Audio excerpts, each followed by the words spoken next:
Okay, we are one step closer to President Trump's big, beautiful bill after the House has passed the Senate's budget blueprint. House Speaker Mike Johnson praised that vote, promising to work with the Senate to pass President Trump's agenda.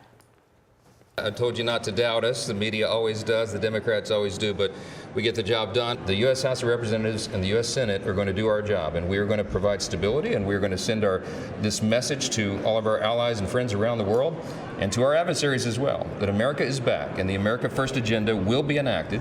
President Trump's promises will be fulfilled. And we're really excited that today we took a big step in getting that done. Georgia Congressman Buddy Carter sits on the House Budget Committee, and he joins me now. Congressman, good morning to you. So step one done. Now the real work begins. So tell us about the significance of what took place yesterday and what happens next.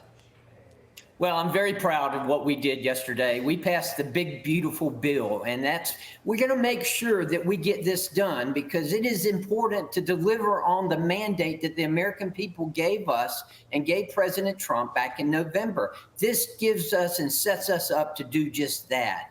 We're going to make sure that we secure our border. We're going to make sure that we prevent the highest tax increase in the history of this country. We're going to make sure that we do all the things that were promised by the Trump team during the campaign and that the American voters overwhelmingly voted to have us do. So I'm very proud of what we did yesterday. I think we delivered on that. Well, so is President Trump, because he said biggest tax cuts in USA history getting close. So you have the tax cuts on one end and also a promise to cut $1.5 trillion in spending while keeping essential programs and money for the border and defense. So do the math here as you sit on the Budget Committee. How do you get all that done?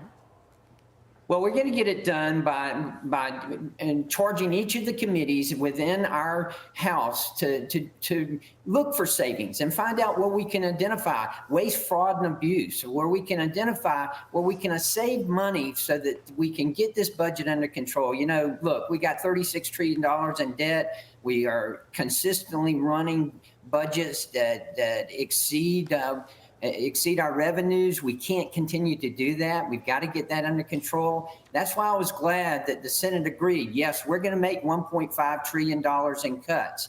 That was very important. And that's what brought us together yesterday. That commitment from the Senate that they are going to work with us to make $1.5 trillion in cuts.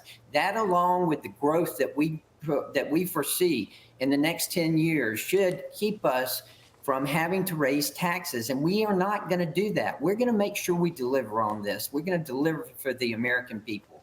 Okay, so yesterday, House Democrats, they had